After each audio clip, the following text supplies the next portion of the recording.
நம்மை நீதியின் பாதைகளில் வழி நடத்துகிற நீதிபரராகிய கிறிஸ்துவுக்கே துதியும் கனமும் உண்டாகட்டும்.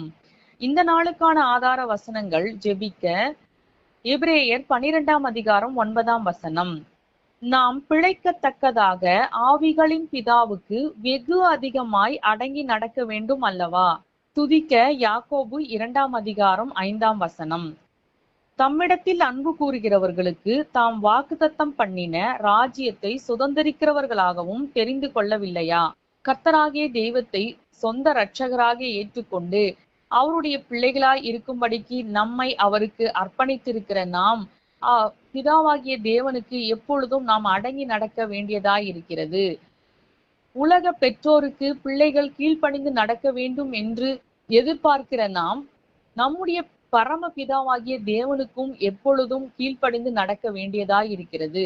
ஆகவே இந்த நாளில் நாம் எல்லாவற்றிலும் கர்த்தருடைய வார்த்தைக்கு கீழ்ப்படிந்து நடக்கவும் அவருடைய கரத்தில் அடங்கி இருக்கவும் கர்த்தர் நம்முடைய இருதயத்தை உருவாக்க வேண்டும் என்றும் கீழ்ப்படிதலின் ஆவியையும் அவருக்கு அடங்கி நடக்கக்கூடிய உள்ளத்தையும் கர்த்தர் நமக்கு கொடுக்க வேண்டும் என்று இந்த நாளில் அவருடைய பாதத்தில் காத்திருந்து ஜெபிக்கலாம்.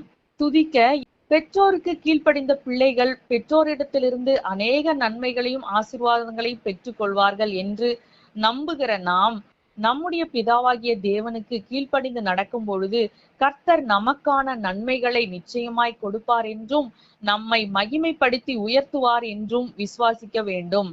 ஆகவே அவரிடத்தில் அன்பு கூர்ந்து அவருடைய கற்பனைகளை நாம் கை கொண்டு வாழும் பொழுது கர்த்தர் நிச்சயமாக நமக்கென்று வைத்திருக்கிற நன்மைகளை தந்து கர்த்தருடைய ராஜ்யத்தை நம்மை சுதந்தரித்து கொள்ள செய்வார்.